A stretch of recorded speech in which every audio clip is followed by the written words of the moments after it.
Another day in the fish room. We're going to be giving an update on the Vienna Guppies and working on their tank here. Also going to be moving some fish around, working on the longfin super red bristlenose that we have. We got some more eggs in this tank, and we got to work on the tank with the fry that we have right now, and we'll see what else we get into. So here's the tank we have the Vienna Guppies in. You can see the two males there. We've got a big female there. And we have multiple generations of fry, but we can't really see because it's so overgrown. And that's kind of on purpose. I want this large amount of cover so that the fry start making it, which they have been. We've got frog bit covering the whole surface there. This high growth species kind of coming forward and growing in. And then also the dwarf sedge on the bottom here gives some cover for fry to hide in as well from the parents. But today I'm going to be clearing this out and doing the hang-on breeder box method. That's because I want to be able to enjoy these guppies more. I can't really see them that well in this tank setup, even though this is ideal for them. You can see right there, we got looks like a male sexing out. And there's a lot of little fry in here. I kind of want to see how many I have. I'm going to take the breeder box from this tank here with the yellow tiger king cobra guppies. I've got plenty of those right now. And then a whole nother batch in this box. So I'm going to steal this box and transfer it over to this tank. Figured I'd give a closer look at this tank and from this angle before I pretty much ruin it. I believe this plant is Hygrophila polysperma green. Could be wrong, but I really like the way that it comes out and we can see the roots coming down, and it creates kind of a jungle look. If you look all the way back there's still some plants. We got the nice yellow Neocaridina shrimp here that have exploded in this tank. And you can start seeing the fry, hiding out down low. And there's a bunch in the back that I can't really see that well. But I like this look a lot, but I also really want to enjoy the fish. So I'm gonna, do some trimming and see if I can kind of keep some of that jungle look and still be able to enjoy the fish. Got the plants all trimmed up. The hang-on breeder box is all set up here with the female, who I think is about to drop pretty soon.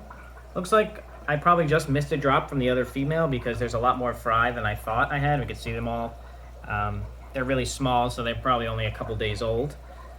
And all that plant cover helped, protect them from getting eaten, which is great.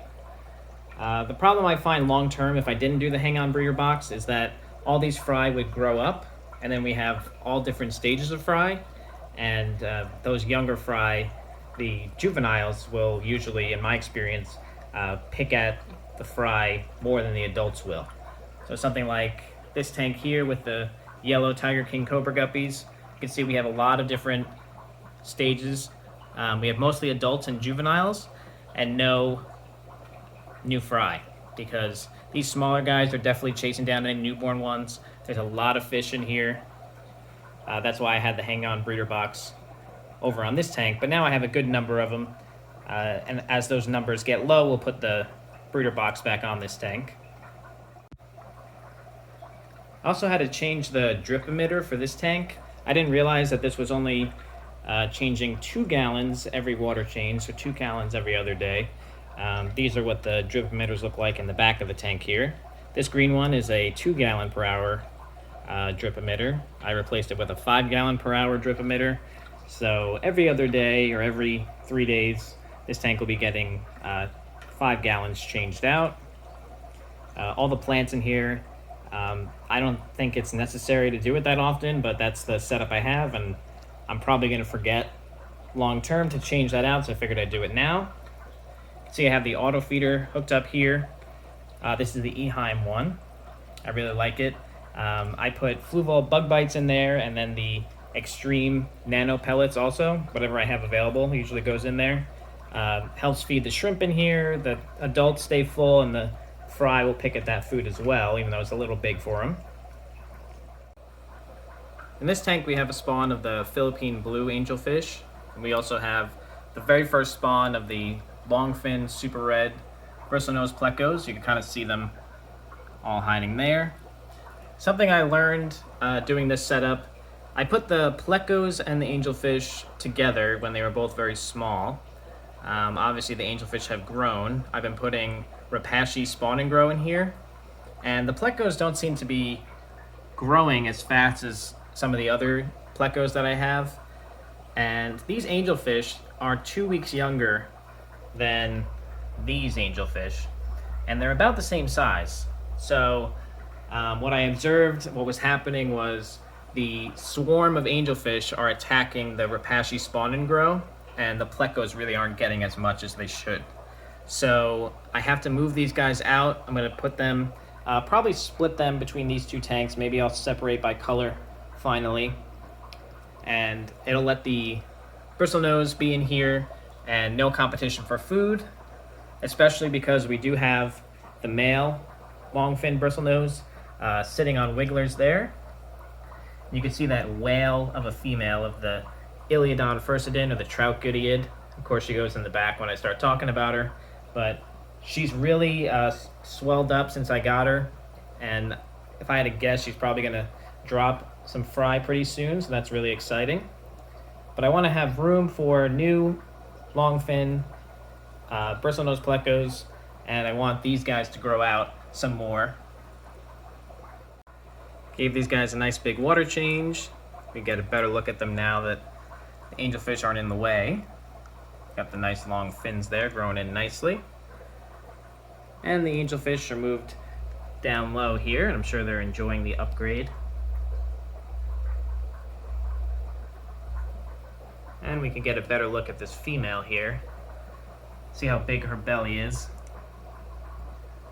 Last time I had these guys, I was able to catch one of the females giving birth, and the tail was sticking out, like kind of how dolphins and whales give birth. So I'm hoping to catch that female giving birth, because I think it'll be any day now. While we're working over at this rack, figured I'd give an update on the albino red ear koi guppies. You can see the two big females there are some of the originals with the red ears. And we got some males that have grown up in here. And we do have fry that have grown up, a lot of females, but none of them have the red ears at all. I'm not sure what that's about, how they could not even produce a single one without red ears. It's pretty unfortunate. So, you know, this line might turn into just an albino koi line, which they still look good, but I really wanted the red ears. These guys were expensive, and for them not to breed true is pretty frustrating, but I enjoy this line either way. Update here on the blue velvet shrimp. You can see we finally have some little shrimplets there all over. That's why I leave the algae on the side of the glass there. They love feeding on it. Unfortunately, so do the pond snails that are in here. If you remember the previous video, we tried to set this up without snails. Must have been some eggs on this frog bit.